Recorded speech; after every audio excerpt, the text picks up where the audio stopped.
कैसे हे दाजी साहब असं विचारत राहुल गांधींनी धुळ्यामध्ये दाजीसाहेब रोहिदास पाटलांची गळाभेट घेत जादूची झप्पी दिली होती। एवढंच नाही तर सोनिया गांधींना फोन सुद्धा लावून दिला होता, बोलणं करून दिलं होतं। धुळ्यातील पाटील फॅमिलीशी गांधी घराण्याचा कनेक्ट एवढा जबरदस्त होता। 75 वर्षाचं काँग्रेसशी असलेलं हे नातं कुणाल पाटलांच्या भाजप प्रवेशानंतर संपलंय। काँग्रेसवर कुठलीही टीका न करता कुणाल पाटील हे भाजपमध्ये गेलेले आहेत। कुठलाही त्रास नसताना त्यांनी हाताची साथ सोडत कमळ हाती का घेतलं? राहुल गांधींच्या खास असलेल्या या नेत्यानं अशी अचानकपणे साथ का सोडली? कुणाल पाटलांच्या प्रवेशानं खानदेशामध्ये भाजपला कसा फायदा होणार आहे हेच आपण पुढच्या काही मिनिटात जाणून घेणार आहोत। नमस्कार, मी निलेश, आपण बघताय मुंबईत। तर काँग्रेसला धक्का बसलाय, भगदाड पडलंय, हादरा बसलाय अशा विशेषणात जाण्यापेक्षा कुणाल पाटलांचं काँग्रेस सोडणं वेगळ्या अंगानं आपल्याला बघायला हवंय। धुळ्यातली पाटील फॅमिली म्हणजे काँग्रेसची गेल्या 75 वर्षाची सोबती। एक प्रकारची विशिष्ट नाळ ही काँग्रेस सोबत या पाटील घराण्याची जुळली गेली होती। ही नाळ आता तुटली, त्यामुळे काँग्रेसला निश्चितपणानं हा मोठा धक्का मानावा लागेल।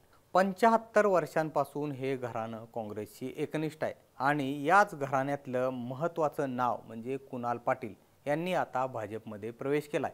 या खास सोहळ्यासाठी धुळ्यावरून शेकडो समर्थक मुंबईमध्ये आले होते आणि तेवढ्यात जोशामध्ये कुणाल पाटलांचा भाजप प्रवेश झाला। आपण हा भाजप प्रवेश जो आहे तो स्वमर्जीतून करत आहोत, आपली पक्षावर काहीही नाराजी नाही, तसंच यासाठी कुणाचाही माझ्यावरती दबाव सुद्धा नाहीये आणि माझ्यासाठी हा महत्त्वाचा आणि ऐतिहासिक क्षण आहे असं कुणाल पाटलांनी म्हटलंय। 3 पिढ्यांची नाळ आणि 75 वर्षांची परंपरा सोडून एक सदस्य भाजपमध्ये प्रवेश करत आहे हे खरं आहे।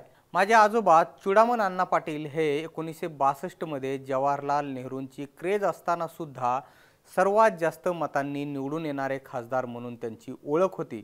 25 वर्ष त्यांनी सभागृहामध्ये दिली। यानंतर 1978 मध्ये माझे वडील आमदार झाले, ते 2009 पर्यंत आमदार होते। माझ्या आधीच्या पिढीनं विकासाची परंपरा दिलेली आहे आणि आता ती जबाबदारी आमच्यावरती आहे। त्यामुळे आता हा इतिहास जो आहे खानदेश विसरू शकत नाही असं सुद्धा कुणाल पाटील हे प्रवेशाच्या वेळी भरभरून बोलले। कुणाल पाटलांचे वडील दाजीसाहेब रोहिदास पाटील हे बराच काळ जे आहे ते मंत्रिमंडळामध्ये महत्त्वाचे मंत्री होते आणि कुणाल पाटलांचे आजोबा हे स्वतंत्र सैनिक आणि माजी खासदार चुडामन पाटील यांचा सुद्धा राजकारणामध्ये दबदबा राहिलेला आहे। रोहिदास पाटलांचा राजकीय वारसा जो आहे तो कुणाल पाटलांनी सुद्धा व्यवस्थितपणे पुढे नेलेला आहे। जिल्हा परिषद सदस्यापासून आपली कारकीर्द सुरू करणारे रोहिदास पाटील यांचं नाव जे आहे ते महाराष्ट्राच्या मंत्रिमंडळामध्ये एक आदराचं नाव होतं आणि विशेष म्हणजे मुख्यमंत्री पदासाठी त्यांचं नाव सतत चर्चेत राहायचं। सलग 7 वेळा ते विधानसभेवरती निवडून गेले होते आणि माजी मुख्यमंत्री शंकरराव चव्हाण यांचे ते निकटवर्तीय होते आणि तशी त्यांची ओळख सुद्धा होती। तब्बल 22 वर्ष ते महाराष्ट्राच्या मंत्रिमंडळामध्ये होते आणि रोहिदास पाटलांचा राजकीय वारसा जो आहे तो जसं की सांगितलं कुणाल पाटलांनी सुद्धा जो मानत चालवलाय हे वेळोवेळी दिसून आलेलं आहे। आणि 2014 आणि 2019 मध्ये झालेल्या विधानसभा निवडणुकीमध्ये धुळे ग्रामीणमधून कुणाल पाटील हे विजयी झाले। 2019 मध्ये धुळे जिल्ह्यातून काँग्रेसचे विजयी झालेले ते एकमेव आमदार होते आणि 2024च्या लोकसभा निवडणुकीमध्ये जर आपण बघितलं तर काँग्रेसच्या उमेदवार शोभा बच्छाव यांना तिथून खासदार बनवण्यामध्ये कुणाल पाटलांचा सिंहाचा वाटा होता।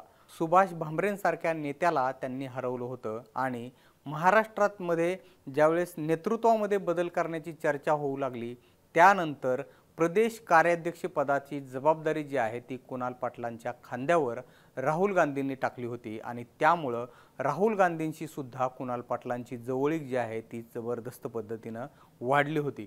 आणि आताची जी विधानसभा निवडणूक झाली यामध्ये मात्र कुणाल पाटलांचा पराभव केला, तोही एका नवख्या उमेदवारानं, राम भदाने नावाच्या भाजपच्या नवख्या उमेदवारानं कुणाल पाटलांचा पराभव केला आणि त्यानंतर मात्र अस्वस्थ असलेल्या पाटलांच्या भाजप प्रवेशाच्या चर्चा सुरू झाल्या आणि अखेर आता कुणाल पाटलांनी भाजपमध्ये एंट्री केली आहे।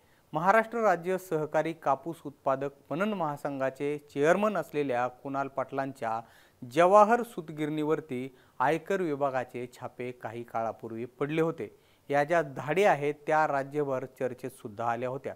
धुळ्यात मध्यंतरी रोकड प्रकरण जे आहे ते राज्यभर तापलं होतं। यावरून विरोधकांनी रान पेटवलं असताना या पिक्चरमध्ये कुणाल पाटील मात्र कुठेही दिसून आले नव्हते।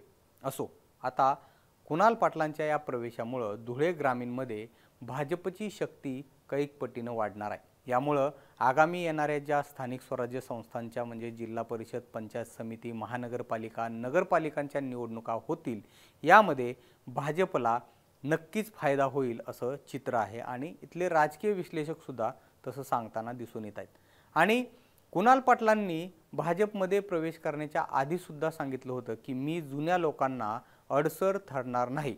मात्र पाटलांनी जरी असं म्हटलं असलं म्हणजे भाजपमधल्या जुन्या लोकांना मी अडसर ठरणार नाही असं पाटलांनी म्हटलं होतं, मात्र पाटलांनी असं म्हटलं असलं तरी दुसरीकडे त्यांच्या प्रवेशानं भाजपमधले काही प्रस्थापित जे आहेत ते अस्वस्थ झाले असल्याची सुद्धा माहिती समोर येते। जिल्ह्यातील एक प्रभावी नेतृत्व असल्या कारणानं भाजपकडून कुणाल पाटलांना भविष्यात मोठी जबाबदारी सोपवली जाऊ शकते असाही अंदाज आता व्यक्त केला जाऊ लागलाय। कुणाल पाटलांनी काँग्रेसमध्ये असताना आक्रमक भूमिका घेतल्याचं अनेकदा पाहायला मिळालं होतं आणि त्याचमुळे ते काँग्रेसच्या निर्णय प्रक्रियेमध्ये सक्रिय सहभागी होते हे वेळोवेळी दिसून सुद्धा आलं होतं। आणि असं असताना आता कुणाल पाटलांना सुद्धा महत्त्वाच्या जबाबदाऱ्या काँग्रेसमध्ये मिळू लागल्या होत्या। काँग्रेसचं कार्याध्यक्षपद ही त्याचंच एक उदाहरण होतं। असं असताना कुणाल पाटलांचा हा जो प्रवेश आहे तो निश्चितपणे धक्कादायक मानला जातोय। आमचे विचार काँग्रेसचे आहेत, मात्र दूरदृष्टी ठेवून मी भाजप प्रवेश करत आहे असं म्हणणाऱ्या कुणाल पाटलांच्या भाजप प्रवेशाच्या चर्चा या खरं तर 2019 पासूनच रंगत होत्या। मात्र निष्ठा या एका शब्दासाठी ही गोष्ट आतापर्यंत चर्चा म्हणूनच विरली गेली होती। अखेर ही चर्चा निष्ठेवरती विजय मिळवत आता सत्यात उतरले आणि कुणाल पाटलांनी त्यांच्याच भाषेत सांगायचं झालं तर कुठल्याही अपेक्षेशिवाय भाजपचा झेंडा हाती धरलाय।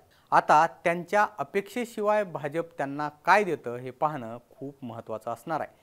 आपल्याला या संदर्भात काय वाटतं हे आम्हाला तुम्ही कमेंट बॉक्समध्ये नक्की सांगा आणि मुंबई तकला जर तुम्ही सबस्क्राइब केलं नसेल तर लगेच सबस्क्राइब करून घ्या। हा व्हिडिओ पाहिल्याबद्दल धन्यवाद।